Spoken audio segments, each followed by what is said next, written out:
Let me tell you a short story. There was a man who had struggled with sickness since he was young. This had held him back greatly in life. He tried to go out into his forest town among the people as much as he could. However, he would break out in hives. The man tried to ignore the hives, but was forced many times to return home. One day it got so bad he had to remain home for some time. During this time, a bird kept landing on his window. The man kept his window open, enjoying the bird's company. It started to lay down sticks and leaves, curating a nest. The man took great interest in the bird's activity and noticed it was using leaves he was less familiar with.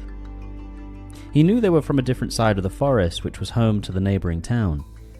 The man picked up the leaves, inspecting them more closely, and realized they were healing his hives. The man healed enough that he was able to return back outside. He decided to investigate the leaves common to his area, and realized they were the cause of his hives. Upon realizing this, the man moved to the neighboring town. This neighboring town only had a small spattering of the toxic leaves and was covered in the healing kind. Now that he understood the cause of his hives, he was able to enjoy long walks through the forest and could spend time with the townsfolk. The man lived happily, carrying a unique sense of gratitude with him for the simple freedom he now knew. This story symbolizes the tension between being in community, out in the world, and the need to retreat and protect oneself. How do we strike this balance? How do we know if we have found the right community in the world? And how do we identify whether that community is healing or harming? You're watching Archetypal Wisdom. Join me in exploring the symbolic truths and mysteries of humankind. Remember to like and subscribe. Now, back to the video. One of the biggest contributing factors to how an individual will balance this tension between community and self-protection is their attachment style.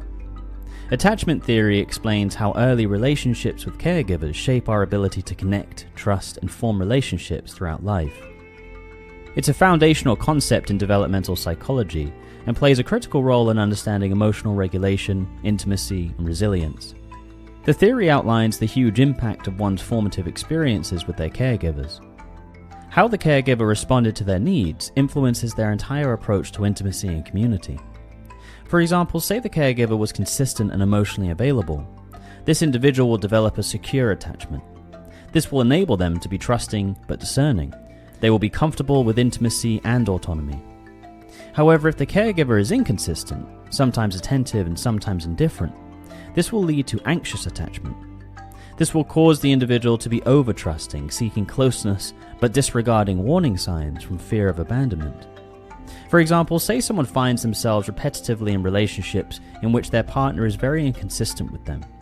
The individual finds themselves continuously attracted to people who seem in love with them one day and completely disinterested in them another day.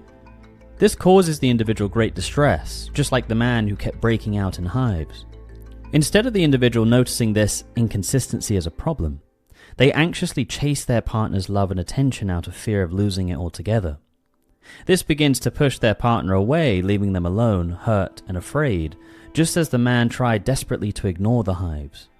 As the partner starts to pull away, the individual even more anxiously pursues their attention until the partner leaves completely. Or say the caregiver was emotionally unavailable or dismissive. This encourages premature independence and can result in someone who goes through life avoiding intimacy, downplaying emotions, and struggling to depend on others. For example, say someone finds themselves in relationships but is constantly feeling easily put off by their partner and so will continuously pull away from the experience. Then their partners will often pursue them more intensely to try and bridge the distance, only further triggering the avoidant person's fear of intimacy until they pull away completely.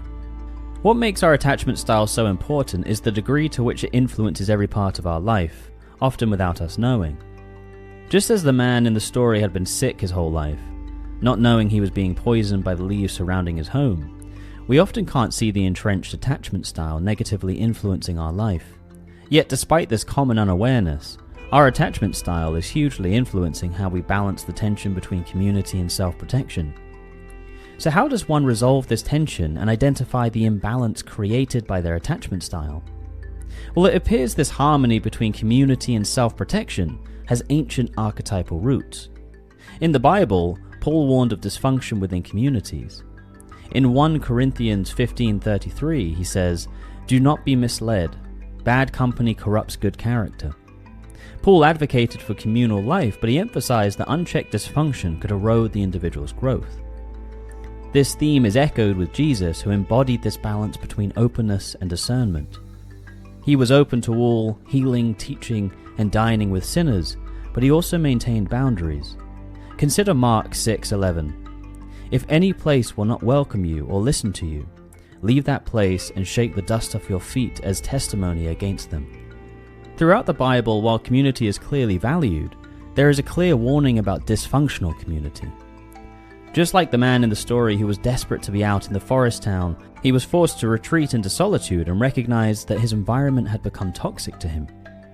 This theme of solitude as a solution to dysfunctional community and a pathway to development is very present in Scripture. Figures like Moses, Elijah, and Jesus all experienced extended periods of solitude in the wilderness. These times were pivotal for growth, revelation, and preparation for their roles in the community. Moses fled Egypt and spent 40 years in the wilderness. This was a time in which he retreated from his princely life and everything that had shaped him up until that point. He is humbled in the wilderness, which leads him to his encounter with God, eventually transforming him into the leader and redeemer of his people. Another example is Elijah, who, after confronting the prophets of Baal and fleeing from Queen Jezebel's threats, withdrew to Mount Horeb, where God revealed that his presence would pass by. However, after a great wind, earthquake, and fire had passed, with God in none of them, Elijah encountered him in the stillness that followed, through a gentle whisper. 1 Kings 19:11-13. In Matthew 4:1-11, Jesus is led by the Spirit to go into the desert and fast for 40 days and 40 nights and resists 3 temptations from Satan. Upon completing this, he then takes up his public ministry. In each case, solitude led to strength, clarity, and transformation, suggesting that isolation, when guided by purpose, is often more fruitful than enduring dysfunctional environments. This solitude was not isolation in a negative sense, but a time of deep connection with God and self-reflection. In fact, this theme of solitude being a crucial part of balancing community with self-protection correlates well with theories of psychological healing and development. Introspection and periods of reflection are crucial aspects of most therapeutic processes. Just as the man in the story had to retreat to his home for a while when his hives got bad, so too do we have to make time to process when dysfunction is creating disruption and pain. In fact, the importance of solitude and introspection was emphasized by Carl Jung. Jung recognized that in order to grow, one had to make the unconscious conscious, which required a great deal of introspection. However, facing oneself so intimately is incredibly difficult, precisely because it brings the individual face to face with their deepest hurts, pains, and uncomfortable truths. These uncomfortable truths Jung described as the shadow, which is essentially all the repressed parts of the individual. However, it is essential that the shadow is recognized and properly integrated, or it will continue to unconsciously influence the individual and create patterns of dysfunction in their life.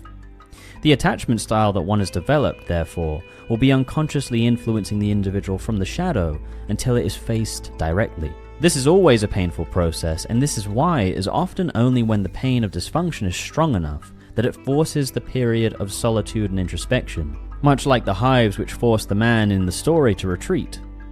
As painful as this experience is, if the individual has the courage to face it, they are gifted with the insight of their unconscious pattern.